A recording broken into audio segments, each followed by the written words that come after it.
골로새서 2장 2절에서 3절에 그리스도 안에 모든 지혜, 지식, 보화가 감춰져 있느니라.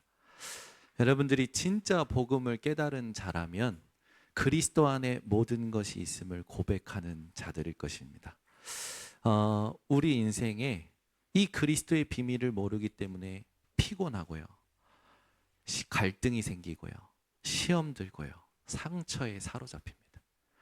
우리 번성교회 모든 성도님들은 그리스도 안에 모든 것이 있음을 실제로 고백하는 인생이 되시기를 바랍니다. 물고기는 물이 생명이죠. 나무는 땅이 생명입니다. 모든 인간은 하나님의 형상대로 지어졌어요. 하나님과 함께 살도록 지어졌어요. 하나님께서 우리 코에 생기를 불어넣으셔서 생명이 됐고, 선악과를 통하여 우리가 피조물이고 하나님이 조물주 되심을 알아가고 누리도록 하나님은 축복하셨습니다. 그런데 모든 인간이 창세기 3장 사건, 사단이 뱀을 이용하여 범죄하게 만들고 하나님과의 관계를 끊어버렸죠. 그 이후로 모든 인생은 불행해져 버린 겁니다. 하나님을 떠나버린 거죠. 그때부터 인생은 고통이 시작됐어요. 그때부터 죽음도 들어왔습니다. 제가 장례 캠프 가서 항상 얘기하는 게 있어요. 그게 뭐냐면, 사람들이 죽는다라는 것은 알지만 죽음이라는 것이 언제 시작된지는 모른다. 죽음이라는 게 인생에 들어온 사건이 언제입니까? 창세기 3장 사건입니다. 히브리서 9장 27절에 보면 한 번 죽는 것은 정한 것이요, 이후에는 심판이 있다고 했어요. 죽음이 끝이 아닙니다. 반드시 심판이 있어요. 그 심판하는 날이 예수님 다시 오시는 재림 때이죠. 그날 때까지 무슨 일이 일어날지가 쓰여져 있는 성경 말씀이 계시록입니다. 그래서 복음주의 신학자들은 계시록에 쓰여 있는 대환란, 재앙은 아직 오지 않았다라는 거예요. 지금 여러분들이 보고 듣고 경험하고 있는 건 아직도 재앙이 아니라는 겁니다. 그렇다면 계시록에 있는 말씀처럼 쓰여진 재앙이 올 때는요, 정말로 대환란, 대공황이죠. 그런데 계시록의 말씀을 사도 요한을 통하여 우리에게 하나님이 주신 목적은 뭐냐? 믿는 자들에게 올 말세의 고통과 대환란은 문제되지 않는다라는 겁니다. 그래서 우리가 오늘 계시록 7장을 가지고 함께 하나님 앞에서 붙잡아야 될 언약이 뭐냐? 우리가 부를 영원한 승전가입니다.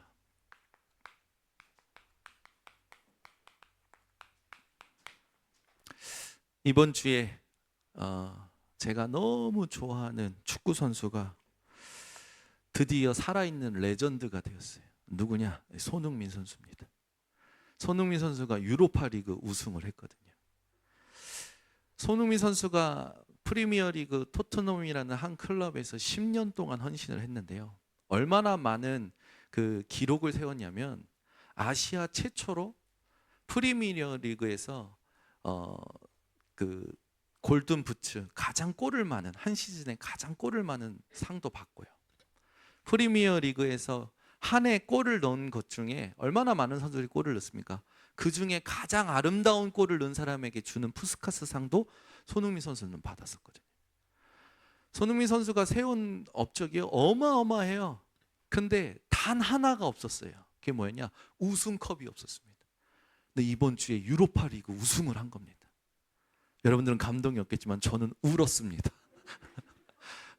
제가 울었다니까 저희 사모가 한심하게 쳐다보더라고요. 모르겠죠, 제 마음을. 제가 손흥민 선수 팬이거든요, 팬. 네. 그래서 손흥민 선수가 어떻게 커왔는지를 알기 위해서 그 아버지 송정훈 선수잖아요. 그 아버지의 책도 읽어보고요. 손흥민 선수가 걸어왔던 여정들의 그 명장, 감독들이 남긴 어록도 제가 따로 모아놓고요. 손흥민 선수 때문에 얼마나 많은 세계의 영향을 받았는지, 세계에서 유망주들, 어린 유망주들이요, 손흥민 선수 때문에 토트넘에 가려고 해요. 저는 절대 지금 손흥민을 찬양하는 게 아닙니다. 메시지를 하려고 지금 드는 거예요. 하필 지난주에 우리가 부를 영원한 승장가라는 제목을 주보에 올렸는데 이번 주에 손흥민 선수가 우승컵을 드니까요, 제가요, 하나님, 강단의 말씀이 저기 뭡니까, 시공간을 초월하여 성취되는군요. 이건 제 생각입니다. 제가 얼마나 기뻤는지요. 어제는 저희 딸들하고 조카들 데리고 그 결승전 하이라이트 보여주고요. 그 끝나고 나서 막 우승컵을 드는 모습들, 반응들, 막 토트넘 그 구장에서 사람들이 막 몰려오는 반응들 영상 보여주면서 했더니 애들이 보다가 지쳐서 나중에는 이제 힘들어하더라고요. 근데 저 혼자 계속 신나요. 저는 너무 신났거든요.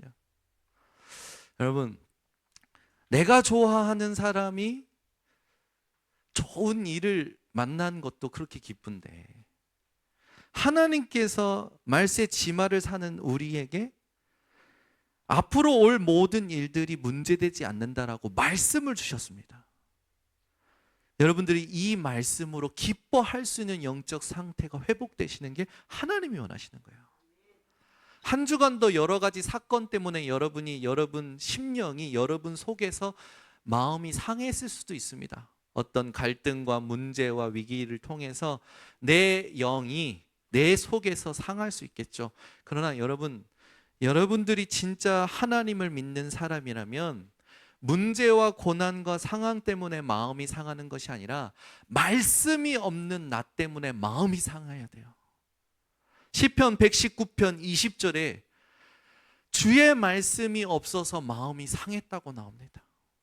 여러분, 문제 만날 때 내게 하나님의 말씀이 없는 것 때문에 하나님을 향하여 시선을 바꾸고 기도하면서 하나님 말씀 주옵소서라고 기도했던 분들 계십니까?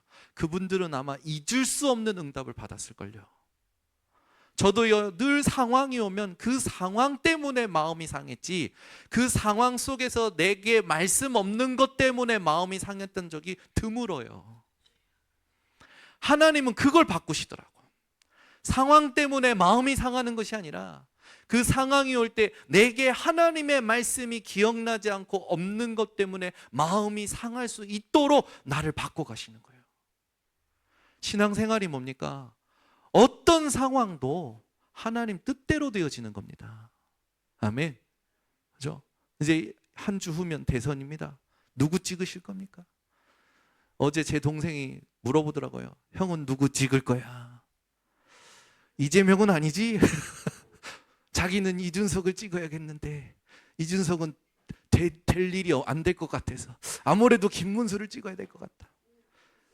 그러면 누굴 찍든지 하나님 뜻대로 되어집니다. 그게 하나님 주권이에요. 여러분, 마음이 가는 사람 찍으시면 됩니다. 그러나 저는 오늘 진리를 선포합니다. 누가 되든지 하나님 뜻대로 되어지는 게 이 세상의 역사입니다. 그래서 우리는 염려할 게 없어요. 싸울 게 없어요. 뭐 해야 되냐? 하나님의 말씀이 없는 나의 상태를 두고 울 수 있어야 돼요. 하나님의 말씀이 없는 내 상태를 두고 하나님 앞에 기도할 수 있어야 됩니다. 그게 하나님이 여러분에게 원하시는 거예요. 여러 가지 걱정과 염려 옵니까? 그거 올 때 거기에 빠져서 마음이 상하지 마시고 그 상황 속에 말씀 없는 나 때문에 마음이 상한다면 하나님은 여러분을 책임지실 것입니다. 그 기도를 하나님은 기뻐하실 거예요. 그래서 우리의 기도의 시선은 아래가 아니라 땅이 아니라 하늘 보좌 하나님이 계신 곳이어야 돼요. 여러분의 기도의 시선이 어디를 향했습니까? 땅을 보고 기도하고 있습니까? 하늘 보좌를 보고 기도하고 있습니까? 오늘 기도의 시선을 바꾸시는 예배가 되시기를 바랍니다. 여러분, 지금 이 시대가 어떤 시대입니까? 디지털이 굉장히 빠르게 격변하는 시대죠. 인공지능이 굉장히 이제는 휘몰아칩니다. AI 운용하는 에이전트들이 이제 만들어지기 시작해요. 한 개인이 다양한 AI 앱을 통해서 회사를 운영할 수도 있는 그런 시대가 와요. 이제는요, 이 빅데이터, 자동화, 기술 중심의 시대가 되면서요, 이 시대에서 소외되는 자들과 그 디지털에 중독되는 자들로 양극화될 겁니다. 그러면서 오는 문제가 뭐냐? 인간의 가치가 혼란을 겪게 될 거예요. 그리고 직업이 굉장히 많이 바뀌고 정체성의 혼란이 증가할 겁니다. 또요, 지금은요, 비혼 시대가 돼버렸어요.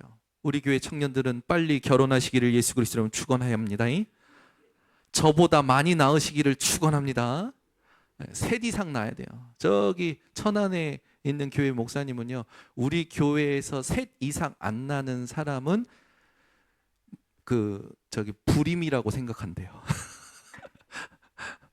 그래서 제가 그러시냐고. 지금 시대가요, 비혼 시대, 비출산 시대, 1인 가구 시대가 되어져 가요.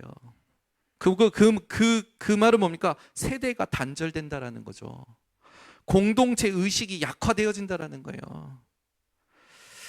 부모가 없는, 양육이 없는 무관심한 시대가 오고 있다라는 겁니다. 그래서 요즘 많아지는 죽음이 있어요. 고독사, 혼자서 죽어가는 거예요. 교육이요, 상품화되어집니다. 교사의 권위가 상실을 넘어서 실종돼 버렸어요.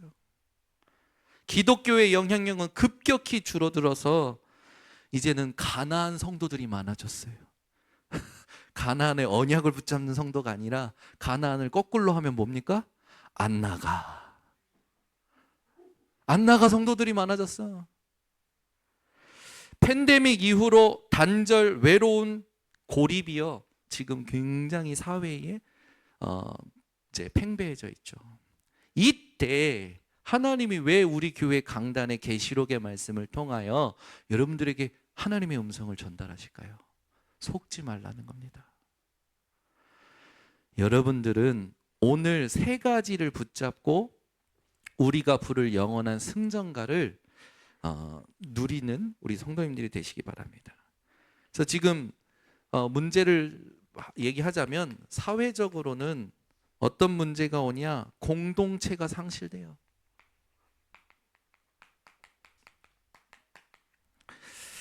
그리고 정신적으로는요, 내가 누구인지 정체성 혼란이요, 심각해집니다. 영적으로는요, 영적 문제의 후유증으로 인해서요, 사람들이요, 신앙을 이탈하는 일들이 일어나요. 또 교육적으로는요, 모든 가치관이 붕괴돼요.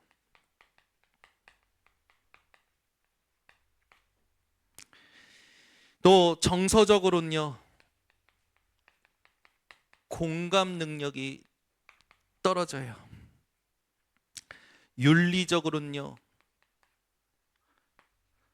네피림 시대와 같이 이 모든 질서가 해체가 됩니다. 이런 문제가 공통적으로 뭘 만드느냐? 영적 후유증을 만드는 앞으로 시대가 올 겁니다. 여기에서 여러분들이 살아남아야 돼요. 우리 후대가 네피림 현장에서 평생 삽니다. 이런 현장에서 평생 삽니다. 아이들에게 뭘 가르쳐야겠습니까? 뭘 심어야 되겠습니까? 깨어나야 돼요. 이때 하나님께서 저와 여러분을 부르셔서 오직의 비밀을 지금 말씀 주고 계시는 겁니다. 우리 인천 번석교회 성도님들은 오늘 본문을 통해서 세 가지 승전가를 부를, 영원한 승전가를 부를 근거 세 가지를 딱 붙잡으셔야 됩니다. 오늘 보면 12지파에 1만 2천 명씩 하나님께서 선택하시고 인치시는 부분이 나와요. 1만 2천이라는 거, 12지파라는 거는 하나님의 언약적 상징입니다. 막 14만 4천, 여호와 증인들은 14만 4천에 들려고 막 부단히 노력하며 살고 있잖아요. 14만 4천에 드는 게 목적이 아니라 하나님이 그 언약을 주신 의미를 알고 살아가야 되는 거죠. 자, 그러면 오늘 본문에서 우리가 세 가지를 확실히 붙잡아야 됩니다.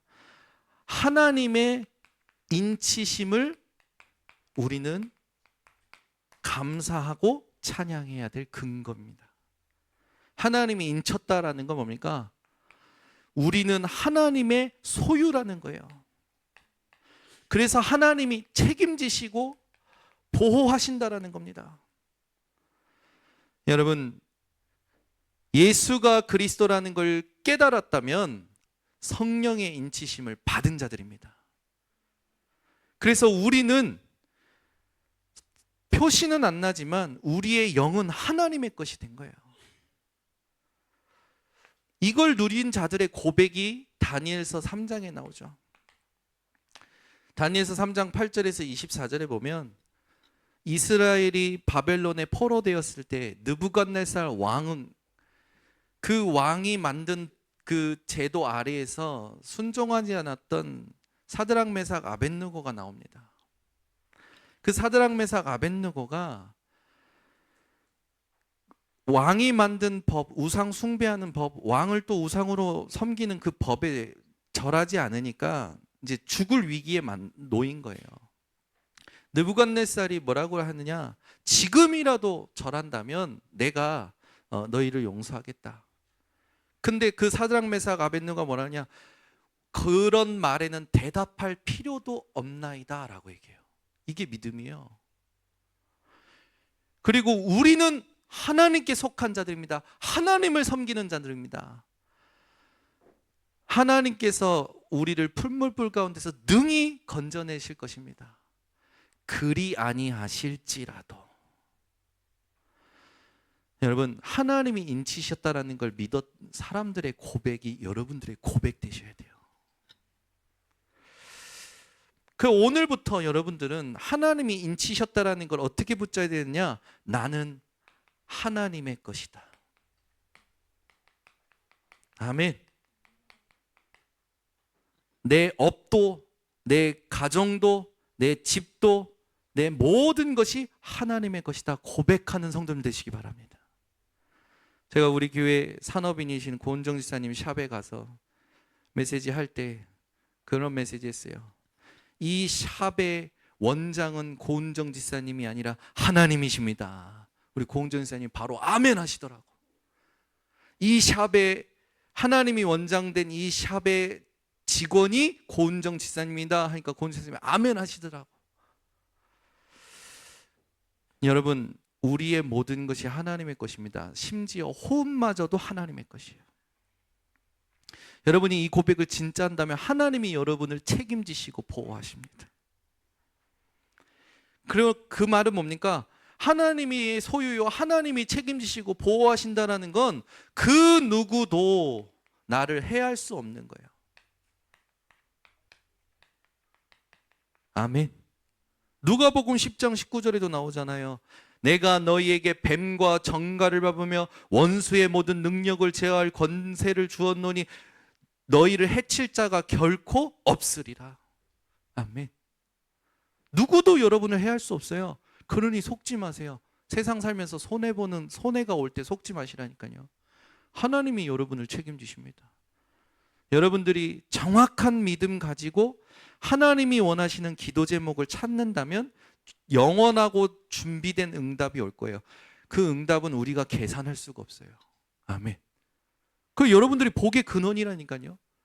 창세기 11장에 바벨탑 사건 이후에 갈대아 우르에서 우상 섬기던 그 가정에서 하나님이 아브라함을 끄집어내시잖아요. 너는 내가 지시하는 땅으로 가라. 어디 가라고도 안 해. 지시하는 땅으로 가라. 내가 너를 복의 근원으로 복이라 말하겠다. 여러분 존재 자체가 복이라니까요. 아멘. 그 여러분은 여러분 때문에 여러분 가정이 복받을 걸 보실 사람들입니다. 아멘. 저희 아내가 자기 가정을 두고 저한테 얘기하는 게 있어요. 진짜 우리 가정은 복음 때문에 지금 축복받고 있다고. 그래서 제가 하나 탁 곁들였어요. 복의 근원이 내가 들어가서 그래. 그랬더니 한 번 웃어주더라고. 근데 중요한 건 뭡니까? 이씨 가문에서 가장 약한 이민의 사모를 구원하신 분이 하나님이십니다. 그 하나님께서 우리 이민의 사모를 통해서 불신자 집안에서 예수 믿는 한 사람을 통하여 하나님께서요 많은 일들을 행하고 계시거든요. 우리 이민의 사모님이 뭘 많이 했냐? 안 했어요. 자기가 빛이라는 것만 알고 있어요. 근데 그 빛 때문에 하나님이 응답하신다니까요. 두 번째, 여러분들은 보좌에 앉으신 어린 양.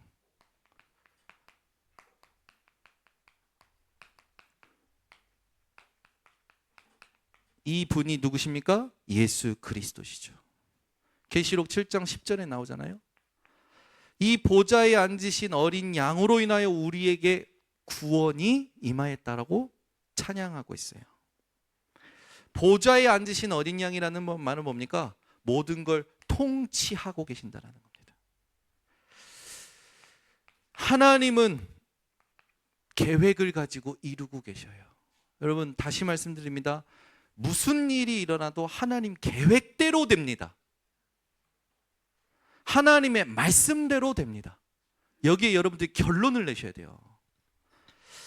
우리가 세상 살 때 잘 알아야 되는 것들이 많죠. 제 동생은 굉장히 똑똑해요. 중학교 때 저희 집에 그 종합 백과사전이 있었어요. 막 의학에 관한 부분 막 여러 가지가 있었어요.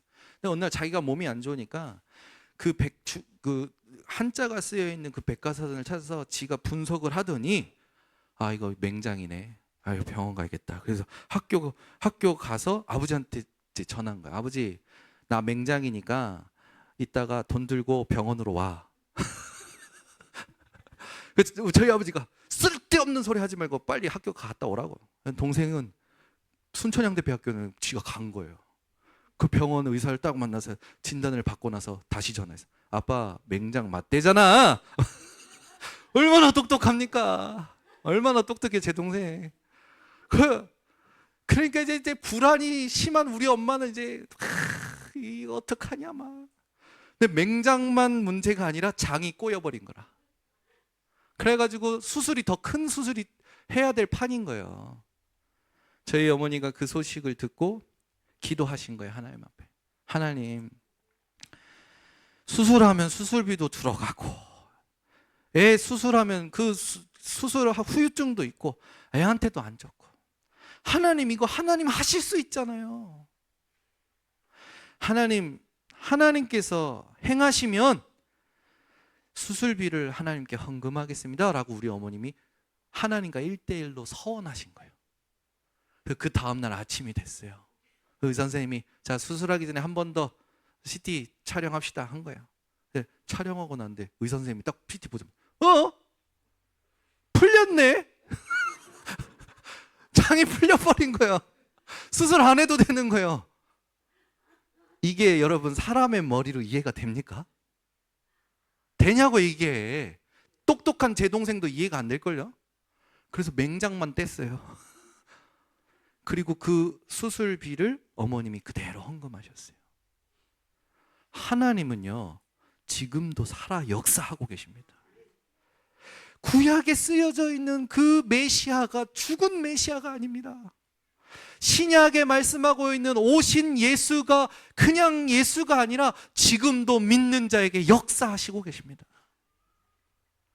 뭐가 여러분들 마음을 힘들게 합니까? 뭐 때문에 마음이 상했습니까? 여러분 마음이 하나님 말씀 없는 것 때문에 마음이 상할 수 있다면 여러분 인생을 역전하실 수 있습니다.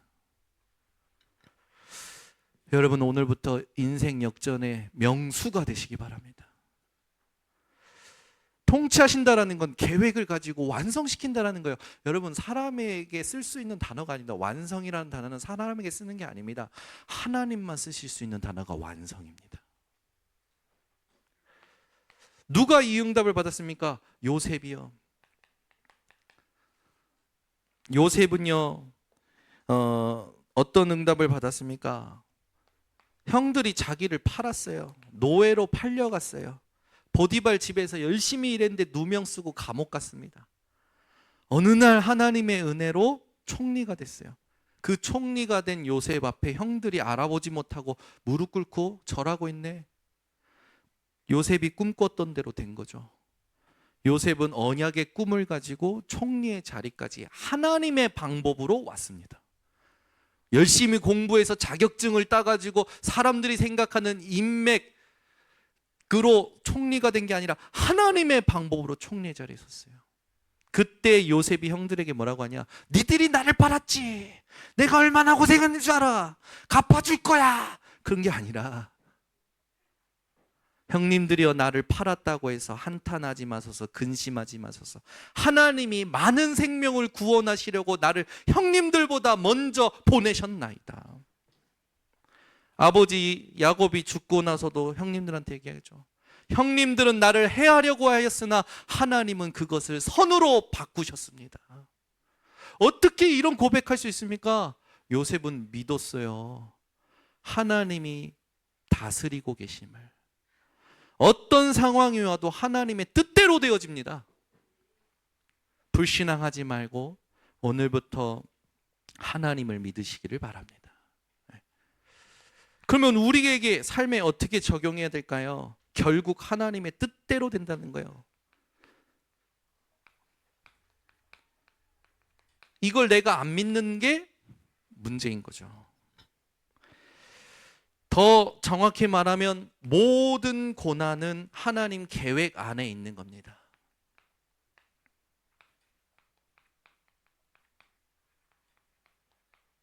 그래서 여러분들이 오늘부터 누구도 나를 해할 수 없는 하나님의 인치심을 믿고 모든 고난이 하나님의 계획 안에 있음을 믿으며 승전가를 부르시기를 바랍니다. 세 번째입니다.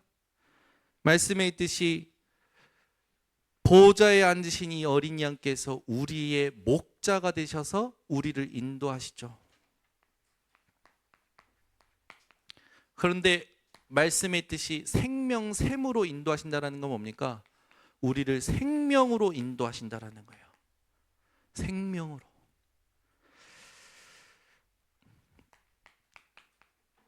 그냥 인도가 아니라 먹이시고 눈물을 닦아주시고요. 안식하게 하신다는 거죠. 여러분 히브리서 4장 12절의 말씀 아시죠? 하나님의 말씀 살아있고 활력이 있다. 그 말씀을 주실 때 문맥의 흐름을 보면 안식에 대한 것을 설명하시면서 주신 말씀이에요. 우리의 참된 안식은 세상에 있지 않고 말씀에 있다라는 거죠. 그러면 이 응답을 실제로 믿고 누렸던 게 누굽니까? 다윗입니다. 다윗이 시편 23편 1절에서 6절에 여호와는 나의 목자시니 내게 부족함이 없으리로다. 지난주에 얘기했죠. 응답도 우리의 영혼을 채울 수 없습니다. 축복도 우리의 영혼을 만족시킬 수 없어요. 우리의 영혼은 하나님만 채우실 수 있어요. 다윗은 알았던 거예요. 그 관계를. 그래서 얘기하는 거예요. 내게 부족하면 내가 사망의 음침한 골짜기로 다닐지라도 해를 두려워하지 않을 것은 주께서 나와 함께 하심이라. 주의 지팡이와 막대기가 나를 안위하시나이다. 주께서 내 원수의 목전에서 상을 차려주시고 나를 인도하신다는 거죠. 주의 전에서 내가 영원히 살리로다. 다윗은요 하나님이 나를 완벽하게 인도하실 것을 믿었던 겁니다. 다윗은 인생의 고난마다 시편을 통하여 기도로 바꿨죠. 기도로 바꾼 것이 시편의 작품이 되어 있지 않습니까? 우리에게 어떻게 적용해야 됩니까? 하나님은 끝까지 인도하십니다. 여러분 인생에 하나님이 끝까지 인도하신다는 것. 더 강조하자면 끝까지 나를 인도하신다. 그래서 우리는 찬양할 수 있습니다. 우리는 승리를 노래할 수 있는 신분과 권세를 가진 자들입니다. 여러분 어떤 상황이어도요 우리 교회 폐송에 있듯이 이미 승리했네, 승리한 싸움을 싸우네 부르세요. 여러분은 이미 승리한 분들입니다. 우리 번성교회 성도님들이 언제 어디서나 하나님으로 승리를 찬양할 수 있다면 너무 기쁠 것 같아요. 하나님께서. 우리 번성교회 성도님들이요, 그래서 뭐 하셔야 되느냐, 오늘부터 하나님께서 우리에게 승전가를 부를 수밖에 없는 이유 3가지를 붙잡고 우리 성도님들은 예배를 제대로 회복하셔야 돼요. 그래서 예배 올 때는요, 준비하셔야 됩니다. 한 주간에 일어났던 모든 일들을 향한 하나님의 뜻이 무엇인지, 하나님이 그 전주에 주셨던 말씀이 무엇이었는지를 확인하고 오셔야 돼요. 그래야 뭐가 찾아지냐면 기도 제목이 찾아집니다. 문제 만났을 때 이 문제 해결을 위해서 내가 기도 제목을 만드는 거하고 하나님의 뜻을 이루기 위해서 허락하신 문제를 두고 기도 제목을 찾는 거하고는 완전히 달라요. 우리 번석교 성도님들은 이 기도 제목 찾는 순간 응답이 되겠죠. 그렇게 되면 그 모든 게 뭘로 연결되어지냐면 세계 복음화로 연결되어집니다. 그걸 통하여 하나님이 여러분에게 증거 주시기 때문에 여러분은 증인이 되는 거죠. 그래서 어디에서 무엇을 하든지 우리 번성교회 성도님들은 이대로 응답 받으시기를 예수 그리스도로 축원합니다.